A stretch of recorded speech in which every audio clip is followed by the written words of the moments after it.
Natuwa kasi may nakita akong cash. Ito yung the best job na sobrang ang laking tulong nitong trabaho ko. So, napag-aral ko yung kapatid ko, nakatulong ako sa family ko. Everyday ng life, kasama ko sila.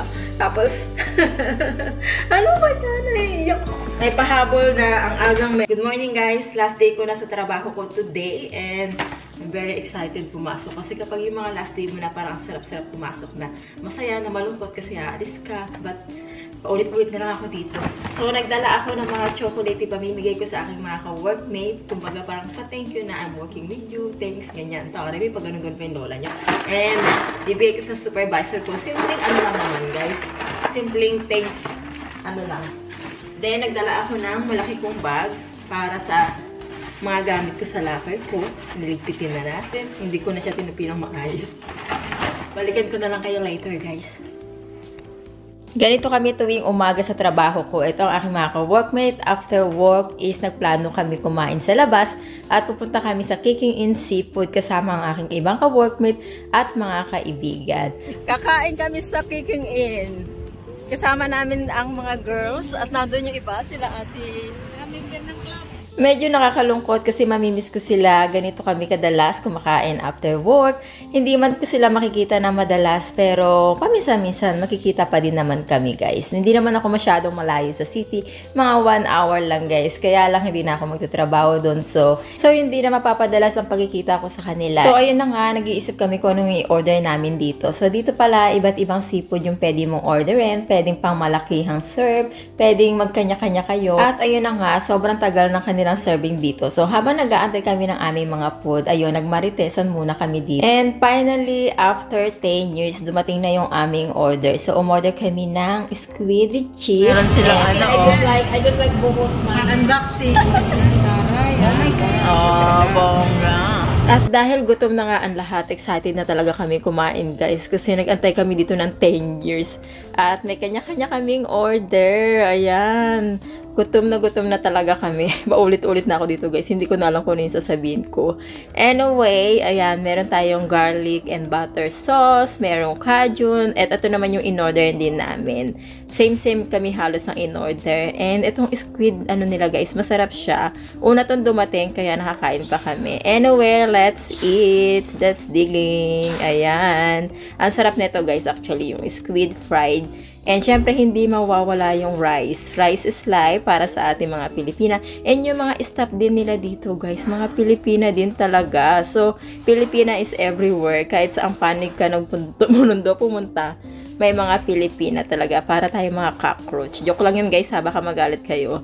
Anyway, ayan. Kain na lang kami ng kain dito. And everybody naman is nag-enjoy. Hindi mawawala yung picturan. Syempre, kitang-kita ko naman na lahat is nag-enjoy. Syempre, kailangan may take out yan. Hindi namin to nauubos dahil sobrang dami nilang siniserve guys. Anyway, ayan, after nyan, andito na kami para kumain ng ice cream. And thank you kay Ate Lorna sa nag-treat sa amin for the ice cream, for the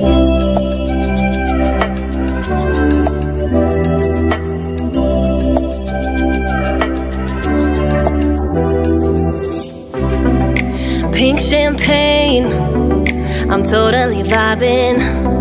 It's true what they say, it's all about timing. I'm doing okay for the first time in a while. Can't help but love my style. Just kakauwi ko lang ng bahay at anong oras na ba? 7:30 na. Ginabi na ako ng uwi at nakakalungkot yung bahay, no? Kasi ako lang mag-isa, hindi ako sanay na wala si Mr. dito. Last day ko po today and sobrang busy kasi kumain kami with my friends kasi last day ko sa work and some of my workmates din guys. And this morning, binigyan nila ako ng card. Tingnan natin yung card. Ayan, ang cute ng card. Goodbye! And good luck. Alam nyo guys, medyo emotional ako na parang gusto kong umiyak kasi sabi ko nga, ito yung the best job na nangyari sa buhay ko. Sa Philippines, naiinitan ako. Wait lang. Oh, taray!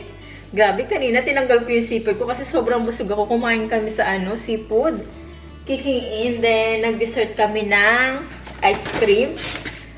Ayan, and thank you kay Ate Lorna. Tinreat niya kami ng ice cream. And mamimiss ko si Ate Lorna. Kasi si Ate Lorna yung kasama ko lagi. Halos for 7 years working in Majestic. Kasama ko siya. After work, gala-gala kami sa Random Mall. At mahilig siya magbigay ng food. At actually, today, binigyan niya ako ng puto.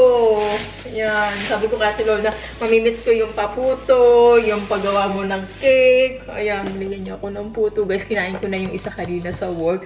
Maraming salamat, Ate Lorna. And, ano pa ba din? Namigay ako ng mga chocolate doon. Paano ko sa kanila, guys. And sa aking boss. And may natira pa akong 4 na chocolate. Hindi ko alam kung sino pa hindi ko nabigyan. Ito yung kanilang card na binigay. Ah, may pasobre pa. Taray. Ano kayang laman nito? Ayun. 1, 2. Natuwa kasi may nakita akong cash. O, diba? May pa-cash pa talaga yung mga workmate ko. Maraming salamat po. Kasi ang sabi sa kanila Ate Mary, hindi na sila bumili ng pa-flowers sa akin. Mas maganda daw na cash na lang ibigay nila para, kasi diba minsan yung flower masasayang lang. So, cash na lang binigay nila sa akin at ako na daw bahala bumili ng gusto ko. So, maraming salamat po. Ayan, diba may pa-cash pa tayo sa work na binigay. And, wait lang. Sobrang busog yung lola nyo, guys. Pero medyo ano na tayo kanina. Sobrang nahihirapan ako. Kailangan ko tanggalin yung sipir ko. Anyway, ang dami nilang sulat. Lahat ng mga ka-workmate ko nagsulat dito. Sobrang, parang maiiyak ako nung nakausap ko si Ate Mary sa taas. Kasi sabi niya, baka di na kita makita. Nakikita nyo kasi ako, di ba, bungis-ngis ako sa vlog ko. And the same time, mababaw yung luha ko, guys. Pag, naiiyak agad ako. Ngayon, ito yung trabaho ko na, yung parang na-emotional ako, pero kasi nga, ito yung the best job na nangyari sa akin talaga, guys. Kasi sobrang ang laking tulong nitong trabaho ko to. Napag-aral ko yung kapatid ko, nakatulong ako sa family ko. Ay! Pero ngayon, syempre, ganun pa din naman. Kumbaga, parang, syempre, yung sarili ko naman din yung iisipin ko. Napagtapos ko na din yung kapatid ko. Syempre, it's time naman for me na sa sarili ko. Pero syempre, tutulong pa rin ako sa family ko. Pero kailangan ko na din talaga mag-ipon. So, ayun po, for myself din and for my future. Ayan, nakakaiyak kasi nga sabi ko, mahal na mahal ko itong trabaho kong to. Ang daming naitulong nitong trabaho kong ito. At masaya ako na pumapasok. Hindi naman perfect. Syempre, may problema din sa work. Minsan, meron din hindi pagkakaintindihan sa mga ka-workmate mo.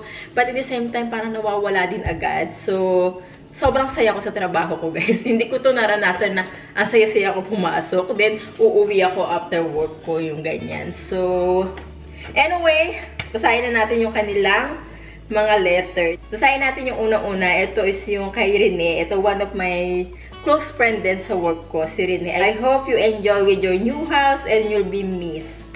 Thank you, Rene. Love. Next is kay T. Ito naman isang aming Vietnamese na ka-workmate. Very hard to say bye to you. Good luck to you. All the time, I will be miss you. Ito si Vera. Student namin siya and is Filipina bago siya sa work namin, guys. Yan. Ate Eds. Good luck. Have fun sa bagong bahay at lugar. Salamat sa lahat. Mamimiss kita. Mamimiss ko din kayong lahat. Kay Sanja, ito naman is yung Indian namin ka-work. Maganda sa work namin kasi multicultural talaga kami. Wishing you all the best. Good luck, Sanja. Okay? Ito naman kay Emily. Was so fun working with you. Hope to see you and your family in Manila. Kay Kuya Ronald, yung aming maintenance. Good luck. Wish you all the best. Thank you. Kay Ate Mary, ayan, Pilipina din to. Sobrang dami namin Pilipina sa work namin. Best luck. I will miss you. Take care always. Love, Ate Mary. Ayan, nakausap ko sa Ate Mary kanina umaga. Kasi sabi niya baka hindi na daw niya ako makita after work. Tapos medyo naiyak ako. Kasi sabi ko, mamimiss ko kayo. Kasi yung, kapag marami ka din mga Pilipinas sa workmate mo, tapos for 7 years na naka-work ko sila, parang naging family ko na sila, guys. Siyempre, di ba, lagi mo nakakasama, halos everyday ng life mo kasama mo sila. Tapos, ano ba yan? Naiiyak ako. Naiiyak ako kasi parang family ko na sila dito. Lalo na yung binabasa ko to. Ano ba yan? Parang ate ko, no? Kaya Ate Karen, ayan, Pilipina din to, guys. Good luck on your journey ahead. It was so nice meeting you here. Ako din. Kay Mavis, ano naman to, guys? Chinese namin ka-workmate. I would like to take the opportunity to wish you very success in the future. Thank you. Ayan, kay Tinisha, ito naman Vietnamese din, ay Cambodian. Congrats on your new home and good luck on the next chapter in your life. I'm so glad I got to meet soon an amazing and lively person like you. It's so sad to see you go. Ayan, kay Sophie, ito yung aming supervisor sa work. Chinese siya, guys. Congratulations on your moving to your new house. I will miss you and I am delighted to have the opportunity to work with you. Wishing you all the best, Sophie. Naman kay Jude, ang sabi niya, Sorry to hear you are leaving us. It's been a pleasure working with you. Thank you for your hard work over the years. Best wishes for the future years ahead. Love, Jude. Ito naman kay Ate Lorna. Wishing you all the best. Good luck. Miss you. Kay Maggie. Hi, sexy baby. Enjoy your life. Bless you, have good luck and health. Okay. Kay Daniel. Thanks for all your help over the last year. Good luck for whatever you do next, Daniel. Thank you, guys. Thank you. Ayan, thank you very much, guys. Ayun po, and may pahabol tayo. Ang dami kong dala ngayon. Kasi yung mga, ano ko sa locker ko, dinala ko na, and bukas pick upin ko din yung iba, and isi-surrender ko din yung aking, ang tawag doon, yung key, yung mga yan. Then, may pahabol na ang agang Merry Christmas gift from Diana. Thank you, Diana. Talaga may pa-Christmas gift tayo. Ayan. Sikain ko na. Okay. Ang taray. Meron tayong okay naman. Meron tayong pang ayan. Then, meron tayong hand wash and shower gel and hand cream. Thank you, Diana. Thank you. Anyway, guys, kuklose ko na yung vlog ko for today. And thank you for watching and hope to see you on my next one. Bye!